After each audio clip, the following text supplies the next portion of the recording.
नमस्कार दोस्तों, क्या आपने कभी सोचा है जिस भगवान ने अधर्म का अंत किया, जिसने महाभारत जैसे भयंकर युद्ध में धर्म की स्थापना की, जिसके एक संकेत पर समय बदल जाता था, क्या उनकी मृत्यु भी एक साधारण इंसान की तरह हुई थी? क्या सच में एक शिकारी के तीर से भगवान श्री कृष्ण ने अपने प्राण त्याग दिए थे? अगर हाँ, तो ऐसा क्यों हुआ? क्या भगवान चाहकर भी खुद को बचा नहीं सकते थे, या इसके पीछे छुपा था एक बहुत बड़ा रहस्य? आज की यह कथा केवल श्री कृष्ण के अंतिम समय की कहानी नहीं है, यह उस सत्य की कहानी है जिसे जानकर आपकी आंखें नम हो जाएंगी और मन भक्ति से भर जाएगा। तो चलिए शुरू करते हैं भगवान श्री कृष्ण के अंतिम समय की वह रहस्यमयी और भावुक कथा। महाभारत का युद्ध समाप्त हो चुका था, कौरवों का विनाश हो चुका था, अधर्म पर धर्म की विजय हो चुकी थी, लेकिन इस विजय के पीछे छुपा था एक बहुत बड़ा दुख। युद्ध खत्म होने के बाद हर तरफ केवल शोक था। किसी का पुत्र मारा गया था, किसी का पति, तो किसी का भाई। हस्तिनापुर के महल में भी खुशी नहीं थी, क्योंकि जीत के बावजूद अपनों को खोने का दर्द सबके दिल में था। इसी बीच एक दिन गांधारी, जिनके 100 पुत्र युद्ध में मारे जा चुके थे, वे श्री कृष्ण के सामने आईं। उनका हृदय दुख और क्रोध से भरा हुआ था। उन्होंने कांपती आवाज में कहा, हे कृष्ण, तुम चाहते तो यह युद्ध रोक सकते थे, तुम्हारे पास शक्ति थी, बुद्धि थी, फिर भी तुमने मेरे पुत्रों को मरने दिया। श्री कृष्ण शांत थे, उनकी आंखों में करुणा थी, लेकिन वे जानते थे यह सब समय का विधान था।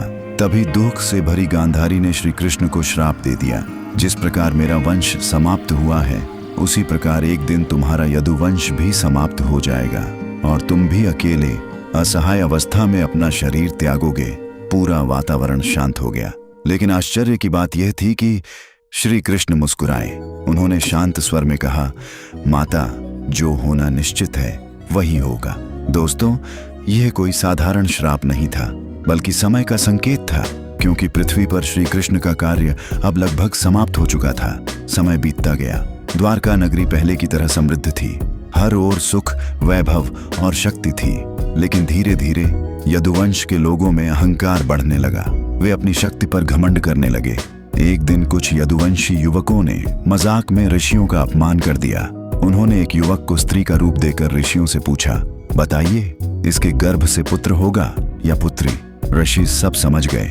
उन्होंने क्रोधित होकर कहा, इसके गर्भ से लोहे का एक भयानक मूसल जन्म लेगा और वही तुम्हारे पूरे यदुवंश के विनाश का कारण बनेगा। सब डर गए।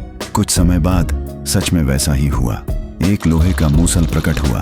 डरकर यदुवंशियों ने उसे पीसकर समुद्र में फेंक दिया, लेकिन भाग्य को कुछ और मंजूर था। उस लोहे का चूर्ण समुद्र किनारे उगने वाली घास में बदल गया और एक छोटा टुकड़ा बच गया, जिसे एक शिकारी ने अपने तीर की नोक बना लिया। समय धीरे धीरे आगे बढ़ता गया। फिर वह दिन आया जब द्वारका में अशुभ घटनाएं होने लगीं। श्री कृष्ण समझ चुके थे अब पृथ्वी पर उनका समय पूरा होने वाला है।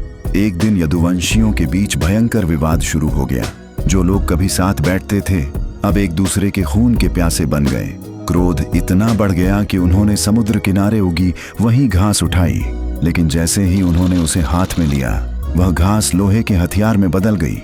फिर शुरू हुआ विनाश। भाई ने भाई को मारा, मित्र ने मित्र को।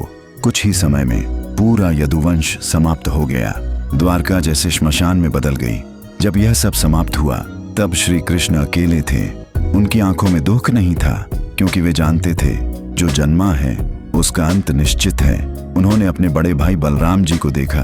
बलराम जी ध्यान में बैठे थे। धीरे धीरे उनके मुख से एक दिव्य शेषनाग प्रकट हुआ और वे इस संसार को छोड़कर अपने दिव्य स्वरूप में विलीन हो गए। अब श्री कृष्ण पूरी तरह अकेले थे।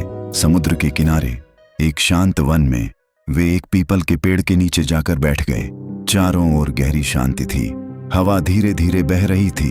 ऐसा लग रहा था मानो प्रकृति भी जानती हो आज कुछ बहुत बड़ा होने वाला है। श्री कृष्ण ने अपनी आंखें बंद कर लीं। उनके चेहरे पर वही दिव्य मुस्कान थी।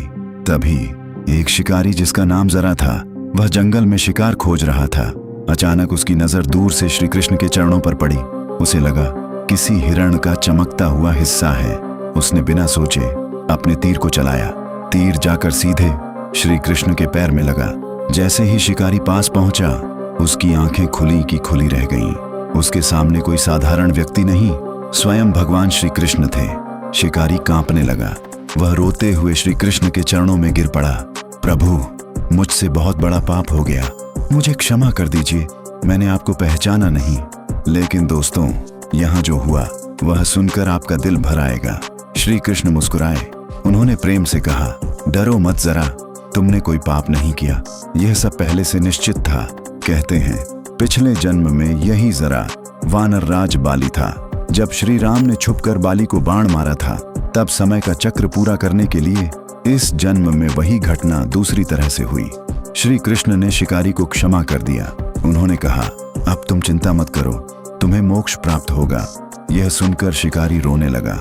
उधर देवताओं को भी संकेत मिल चुका था। आकाश में दिव्य प्रकाश फैल गया।